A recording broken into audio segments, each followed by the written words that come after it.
Good morning everyone, welcome you all. And today we are going to discuss about the contribution of manufacturing industries in national economy.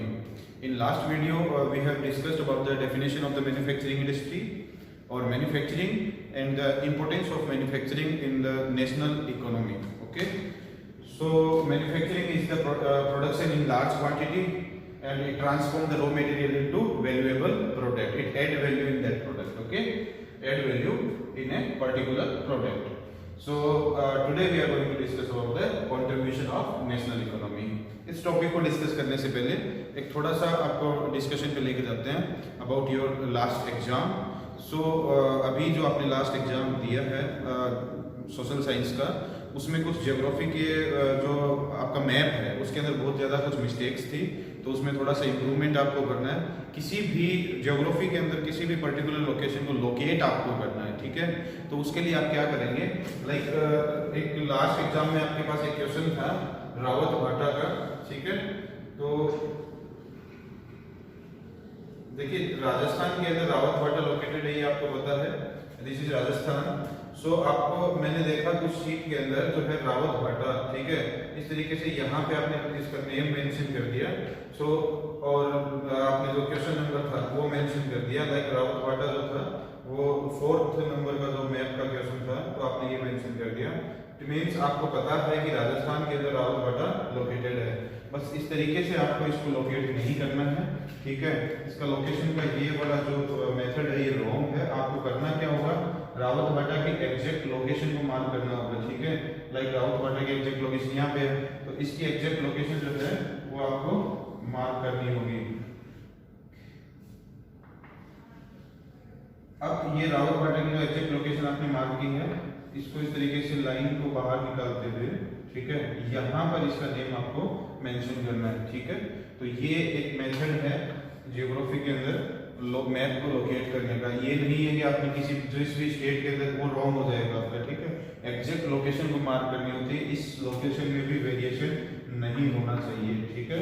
ये आपको ध्यान में रखना है. इसी तरीके से एक क्वेश्चन और था जो आपको लीडिंग प्रोड्यूसिंग स्टेट और the largest T producing state के लिए पूछा गया था, that is Assam.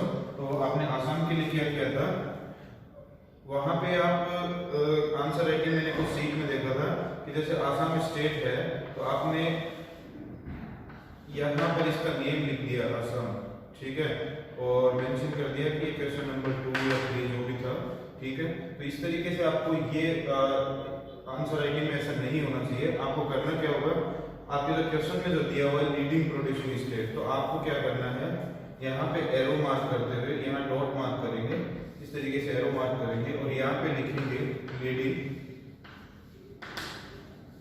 T producing state.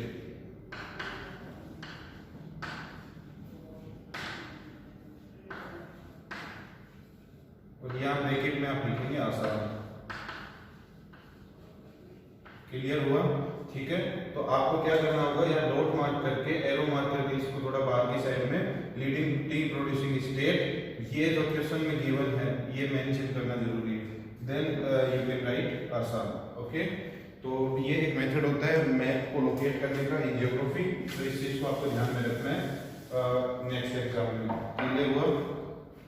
दूसरा कुछ ये था कि आपके पास यदि कोई डिस्क्रिप्टिव क्वेश्चन है 3 मार्क्स या 5 मार्क्स में कोई क्वेश्चन आपको मिल रहा है इन एग्जाम, और उस क्वेश्चन के अंदर आपको मतलब आप डेटा मेंशन कर सकते हैं. आपसे डेटा पूछा नहीं गया है. For example importance of agriculture का एक चैप्टर था, एक क्वेश्चन था आपके 3 मार्क्स का, तो उसमें आपको एग्रीकल्चर की इंपॉर्टेंस बतानी है, ठीक है. कहीं भी ऐसा नहीं है कि आप डेटा उसके अंदर मेंशन करें. तो it contribute in GDP also you can right. उसके इंस्टेड आप क्या करते हैं, उसकी जगह आप डेटा मेंशन करने के आपको एग्जैक्ट पता है लाइक 14% to 18% कंट्रीब्यूशन है जीडीपी में किसका, एग्रीकल्चर सेक्टर का. So you can right. But यदि इसमें आपको कंफ्यूजन है तो आप डेटा को राइट करने से बचना चाहिए. आपको क्या करना चाहिए, इसकी जगह आप ये लिख सकते हैं it contribute large share in the GDP, ठीक है. तो ये आपको थोड़ा सा लैंग्वेज को मोल्ड करना आना चाहिए, ठीक है. आप गलत डेटा मेंशन नहीं करें लाइक 27%, 30%, ये चीजें आप ना लिखें. दूसरा पॉइंट, रिपीटेशन से हमेशा बचना चाहिए, ठीक है. कोई भी पॉइंट आप आंसर राइट कर रहे हो उसमें लिखा है कि ऑलमोस्ट 2/3 पॉपुलेशन और 60 to 70% पॉपुलेशन डायरेक्टली और indirectly engage in agriculture sector. एक पॉइंट आपने लिख दिया। दूसरा अपने थर्ड पॉइंट या फिफ्थ पॉइंट में आपने लिखा it is important for the livelihood of the population. ठीक है, तो देखिए 2/3 पॉपुलेशन डायरेक्टली इनडायरेक्टली एंगेज्ड है इन एग्रीकल्चर सेक्टर, तो वो भी तो लाइवलीहुड के लिए एंगेज्ड है। ठीक है, और आपने फोर्थ या फिफ्थ पॉइंट में ये लिख दिया कि it is important for the livelihood the most of the population. तो ये पॉइंट का रिपीटेशन है, इस चीज से भी आपको बचना है। ठीक है, तो ये आपको कुछ चीजें हैं तो ध्यान में रखना है। चलिए स्टार्ट करते हैं। Today's topic is contribution in the national economy. So, national economy में contribution of the manufacturing sector. So, total manufacturing sector is related to the secondary sector.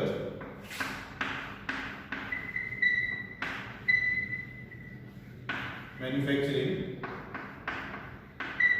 industry is the part of secondary sector. Okay, and the total share of the secondary sector in national economy, or you can say GDP, both are same, GDP, gross domestic product. The total share of the secondary sector in the GDP is 27%. Okay, तो ये approximate 27% होता है। Variation मिलता है, GDP जो calculation होती है every year उसके अंदर 1% और 2% का वेरिएशन देखने को मिलता है। सो अप्रोक्सीमेट 27% शेयर जो है that is secondary sector in GDP. Okay, तो ये डेटा आपको ध्यान में रखना है, ये मैन्युफैक्चरिंग इंडस्ट्री का डेटा नहीं है। This is the share of total secondary sector. Secondary sector में मैन्युफैक्चरिंग इंडस्ट्री भी आती है, उसमें कंस्ट्रक्शन भी है, कंस्ट्रक्शन एक्टिविटीज भी आती हैं, उसमें माइनिंग भी आती है, क्वायरिंग भी आती है। ठीक है, तो इस तरीके से जो टोटल कंट्रीब्यूशन है सेकेंडरी सेक्टर का, लाइक ये हम बोले कि प्राइमरी सेक्टर का कंट्रीब्यूशन 14 to 18% है। ठीक है, प्राइमरी सेक्टर का कंट्रीब्यूशन कितना है? 14 to 18% इन जीडीपी। बट ये प्राइमरी सेक्टर का कंट्रीब्यूशन है, this is not the share of agriculture.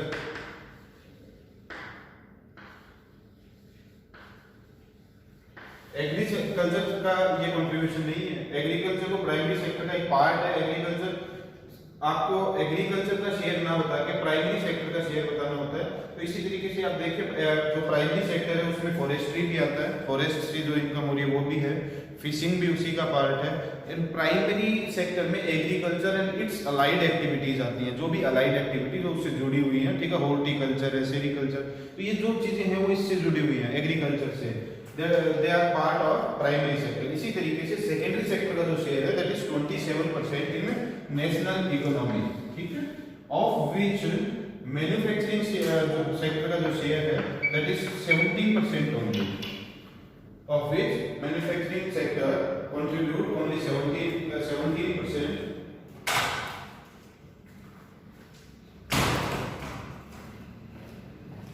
So this is the share of secondary sector in national economy, and this is the share of manufacturing sector in national economy.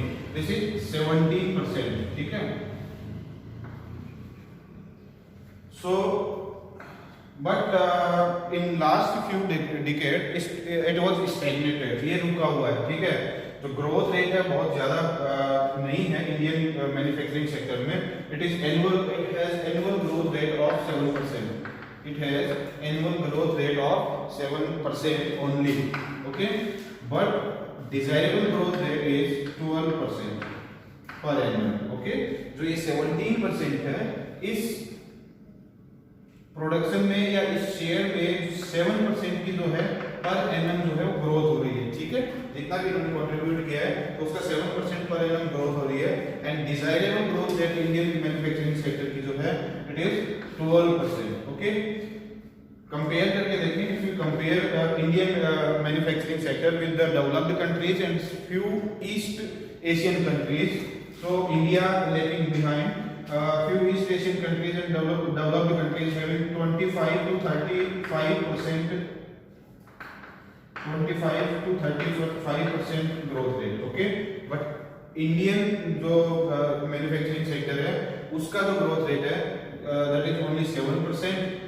कुछ recent 2000 after 2003 the growth rate of manufacturing sector it is 8 to 10%, but not adequate, ठीक है, तो ये ध्यान में रखना है। Then desired growth rate is 12%. So Indian government established a council, that is NMCC. Indian government was established a council, that is NMCC, National Manufacturing Competitive Council. Okay, what is National Manufacturing Competitive Council? It was established in year 2004. Okay, National Manufacturing Competitive Council was established in year 2004 and was shut down in 2014 by the BJP government. Okay, 2004 में इसको establish किया गया था and it was shut down, बंद कर दिया गया in 2014. This is national manufacturing competitive council. क्यों स्टेब्लिश किया गया था? What is the aim? What is the aim to establish the NMCC? Its aim to achieve the increase the production.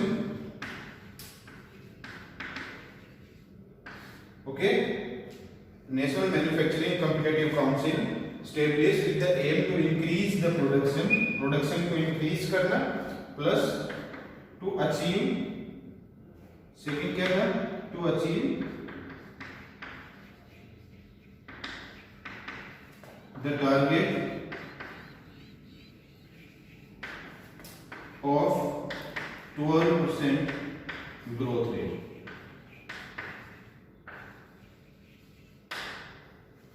Okay, so NMCC, आपके कोई भी पूछे यदि कि NMCC क्या है, so that is national manufacturing competitive council. ठीक है, एग्जामिनर आपसे ये भी पूछ सकता है, 1 मार्क्स में क्वेश्चन डाल सकता है. एग्जामिनर क्या पूछेगा? देखिए यहाँ से बहुत सारे MCQs बन रहे हैं या फिर फिलअप्स बन रहे हैं या 1 मार्क्स के क्वेश्चन आप बोल सकते हैं. First one is the total share of the secondary sector, it's 27%. Second, manufacturing sector contribute only 17% of 27%. What was the annual growth of manufacturing sector? So approximate 7%, but recently it provide 8 to 10% growth rate. What is the desired growth rate of manufacturing sector in India? So in India, desired growth rate of the manufacturing sector is 12%. Okay. For what purpose National Manufacturing Competitive Council was established? So it was established to increase the production of manufacturing sector and to achieve the target of 12% growth rate. Okay, 12% desired growth rate, and to achieve the target of 12% desired growth rate of manufacturing sector. I hope you understand all these points. Okay, तो इसमें कोई confusion नहीं होना चाहिए. Clear? Next topic जो हमारा होगा that is industrial location. This is very important question. Industrial location, यहाँ से बहुत इंपॉर्टेंट क्वेश्चन बनेगा इंडस्ट्रियल लोकेशन को लेके. फिर factors they are responsible to locate any industry. ठीक है, इंडस्ट्री की location, this is a complex activity, complex process actually, that where we establish a industry. कहाँ पे हम इंडस्ट्री को एस्टेब्लिश करें. ठीक है, तो ये देखिए नेक्स्ट टॉपिक है, उसको डिस्कस करते हैं.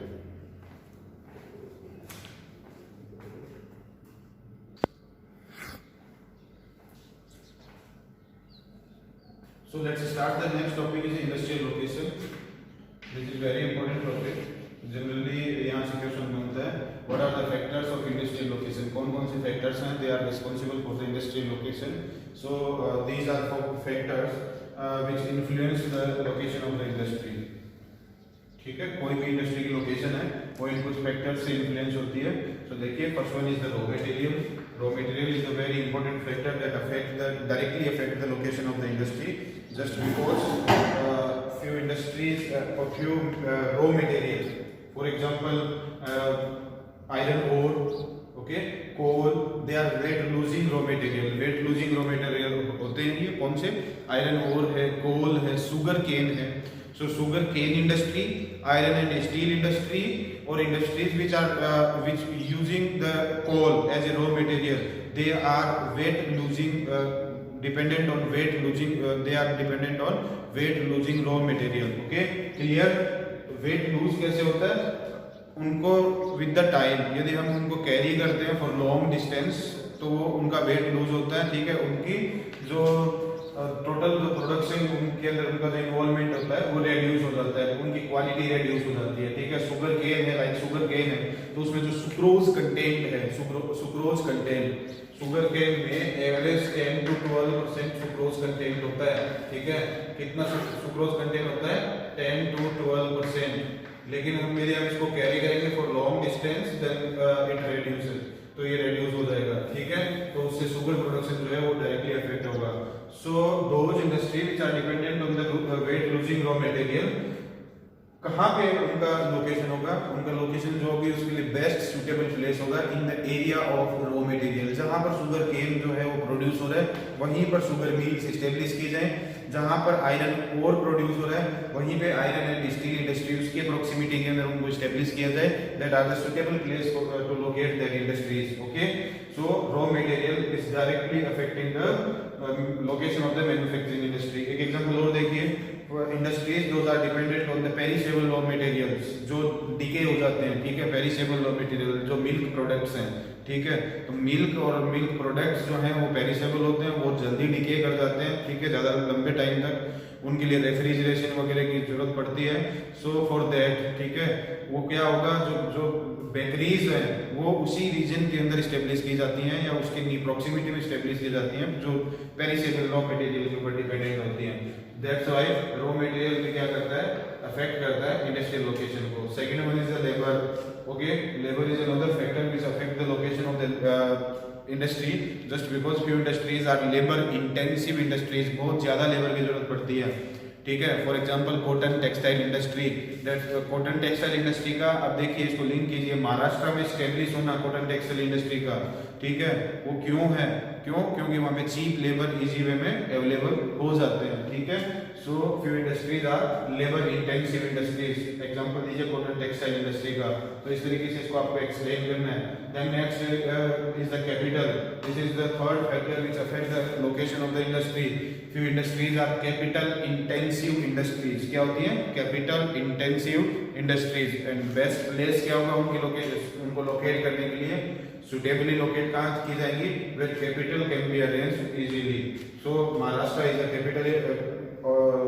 कैपिटल जो इंडस्ट्री जो है वो वहाँ पे ज्यादा लोकेटेड है महाराष्ट्र के अंदर। क्योंकि महाराष्ट्र में कैपिटल बहुत ज्यादा है, ठीक है। तो इसीलिए महाराष्ट्र में इंडस्ट्रीज डेवलप है। Transport is another factor which directly affect the cost of the product. Transport क्या करता है?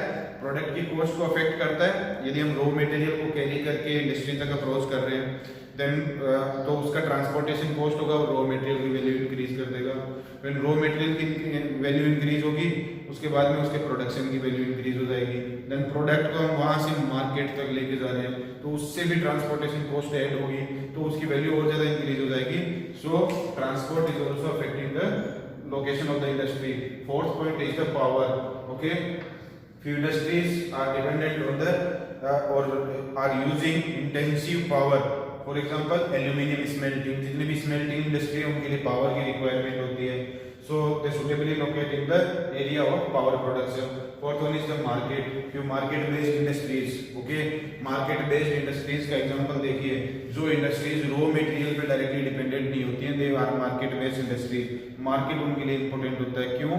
क्योंकि उनका जो रॉ मटेरियल है वो डिके नहीं करता है, उनका जो रॉ मटेरियल है उसके अंदर क्या नहीं होता है, वो वेट लूजिंग टाइप के रॉ मटेरियल नहीं होते हैं। फॉर एग्जांपल इलेक्ट्रॉनिक इंडस्ट्रीज और IT industries, they are located in the area of market. Fifth and important point, ये एक यूनिक पॉइंट है, that is government policies. Government also affect the location of the industry. क्यों? क्योंकि manufacturing industry की जब definition और उसकी importance पढ़ी थी वहीं पे मैंने आपको एक पॉइंट बताया था, it also part the disparities, okay. Manufacturing industry क्या करती है? जो डिस्पैरिटी है बिटवीन रीजन, ओके, उसको पार्ट करती है, उसको बैलेंस करती है। तो वो डिस्पैरिटी क्या है? कुछ एरिया ऐसे हैं जहाँ पे मैन्युफैक्चरिंग इंडस्ट्री वेल डेवलप्ड है, कुछ एरिया ऐसे हैं फॉर एग्जांपल ट्राइबल एरिया और बैकवर्ड रीजन्स जहाँ पे इंडस्ट्री डेवलप नहीं है। सो गवर्नमेंट क्या करती है? इन इंडस्ट्रीज को सब्सिडी प्रोवाइड कराती है और उस रीजन में जो बैकवर्ड रीजन है वहाँ पर इंडस्ट्रीज को डेवलप करती है और उससे होगा क्या? गवर्नमेंट एक वेलफेयर का वर्क कर रही है, उस रीजन में एम्प्लॉयमेंट जनरेशन होगा और उस रीजन की जो इकोनॉमी है वो थोड़ी सी अप हो जाएगी, जिससे जो रीजनल डिस्पैरिटी है वो बैलेंस हो जाएगी, ठीक है। So government policies also affect the location of the industry and large specialized workers भी क्या करते हैं, अफेक्ट करते हैं इंडस्ट्रियल लोकेशन को। फॉर एग्जांपल हम देखिए इंडिया के अंदर बेंगलुरु, नोएडा ये कुछ आईटी हब है, ठीक है, वहां पे आईटी स्पेशलाइज्ड वर्कर आपको मिलेंगे। तो IT specialised worker Bengaluru, Noida इन जगह पे यदि मिल रहे हैं तो उसकी वजह से क्या होगा, आईटी इंडस्ट्रीज का डेवलपमेंट उस पर्टिकुलर रीजन में देखने को मिलेगा। इसके अलावा देखिए डायमंड इंडस्ट्रीज है, ठीक है, तो डायमंड इंडस्ट्री इनको फुट लूज इंडस्ट्रीज भी बोलते हैं। क्या बोलते हैं? फुट लूज इंडस्ट्रीज, जो डायरेक्टली डिपेंडेंट नहीं है किसी फैक्टर के ऊपर, ठीक है, कौन से फैक्टर के ऊपर, रॉ मटेरियल पे डायरेक्ट डिपेंडेंट नहीं है, लेकिन स्पेशलाइज्ड वर्कर जहां मिलेंगे वहां पे वो पर्टिकुलर इंडस्ट्री डेवलप होगी। So all these are the points which affect the industrial location. I hope you understand. Next देखिए, तो हमें एक सिंगल स्टेटमेंट यदि डाल दिया जाए, what is the appropriate place, what is the appropriate region where we establish a industry, तो हमें उसके अंदर इन फैक्टर्स को ना बताते हुए ये बताना होगा either all the factors, okay, either all the factors are available, या तो उस रीजन में वो अवेलेबल हो, ठीक है, तो वहां पे वो बेस्ट सुटेबल प्लेस होगा टू लोकेट एनी इंडस्ट्री, और they can be arranged at least cost, ठीक है, और they can be arranged at least cost, कम से कम वैल्यू या कॉस्ट के ऊपर उनको अरेंज किया जा सके, वो वाला प्लेस होगा, वो सुटेबल होगा, ठीक है। तो की क्या हो गया, की हो गया लीस्ट कॉस्ट, ठीक है, लीस्ट कॉस्ट पे फैक्टर्स ऑफ प्रोडक्शन, इनको क्या बोलेंगे, फैक्टर्स ऑफ प्रोडक्शन। तो जो फैक्टर्स ऑफ प्रोडक्शन है, ठीक है, वो लीस्ट कॉस्ट पे अवेलेबल हो ऐसी जगह में सुटेबल होगी for to locate any industry. अब कॉस्ट किसकी, कॉस्ट होगी इन सब फैक्टर्स की कॉस्ट, और you can say cost of the product. देखिए प्रोडक्ट की कॉस्ट लीस्ट होगी, इसका मतलब यही हुआ कि इन सब की कॉस्ट लीस्ट थी, इसीलिए प्रोडक्ट की कॉस्ट लीस्ट हो रही है। तो आपको ये दोनों बता देना है, और factors of production least cost पे अरेंज हो, एंड जो प्रोडक्ट की जो कॉस्ट है वो भी क्या हो, चीपर रेट पे प्रोडक्शन हो, ऐसी जो प्लेस होगा that is suitable to locate a industry, ठीक है। तो ये आई होप ये टॉपिक आपको समझ में आ गया होगा, what are the factors that are responsible to locate any industry, okay. दूसरा इसके अंदर एक क्वेश्चन और बनता है, वो ये है कि industries and urbanization go hand in hand, ठीक है, इंडस्ट्रीज एंड अर्बनाइजेशन, या फिर आप बोल सकते हो इंडस्ट्री एंड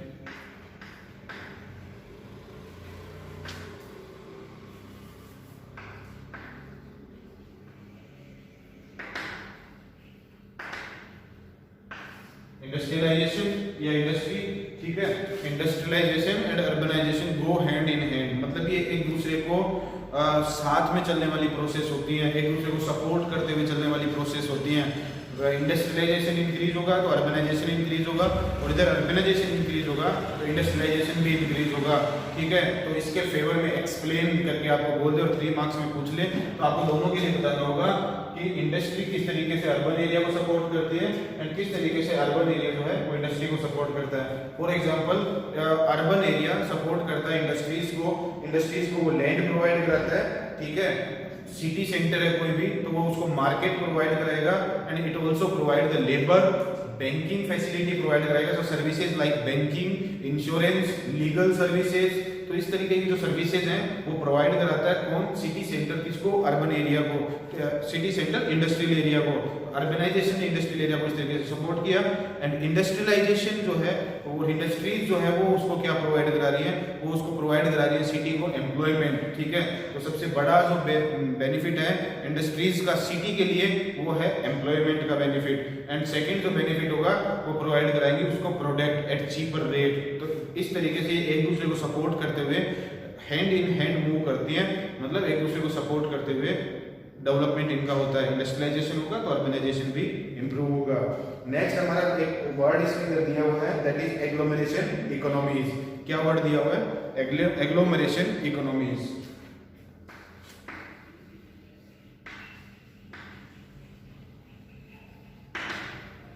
एग्लोमरेशन इकोनॉमीज,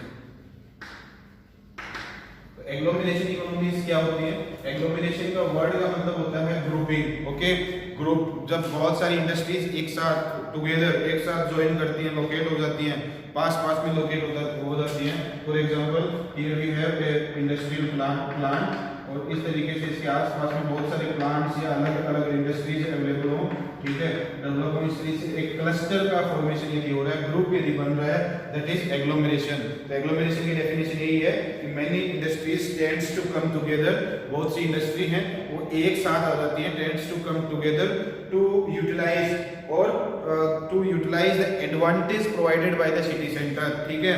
तो वो क्या करेंगी, कोई भी सिटी सेंटर है, ठीक है, इस तरीके से यहाँ पे कोई सिटी सेंटर है, इसके अराउंड जो है इंडस्ट्रीज का एक्यूमुलेशन, मतलब इंडस्ट्रीज इस्टेब्लिश होने लग जाती हैं, कोई क्लस्टर बनता है इंडस्ट्रीज का, तो ये जो ग्रुप होगा they are known as the agglomeration economies. क्यों? क्योंकि ये सिटी सेंटर जो है इससे इनको कुछ ना कुछ बेनिफिट जरूर मिल रहा होगा। For example transport facilities available हो रही हैं, बैंकिंग फैसिलिटीज अवेलेबल हो रही हैं, जो अदर इंश्योरेंस फैसिलिटीज है वो अवेलेबल हो रही है, ठीक है, लीगल सर्विसेज इनको मिल रही है, तो इस तरीके से पावर इनको मिल रही है। तो बहुत सारे बेनिफिट हैं जो सिटी सेंटर से ये विड्रॉ करते हैं, तो इस वजह से इनका एग्लोमरेशन हुआ है। So they are known as the agglomeration economies. Definition important है, 1 मार्क्स के लिए ध्यान में रख लेना, मार्क कर लेना इसको। What you mean by the agglomeration economies, okay. तो आज के लिए इतना काफी है। In next video we will start the classification of industries, okay. Thank you, have a nice day.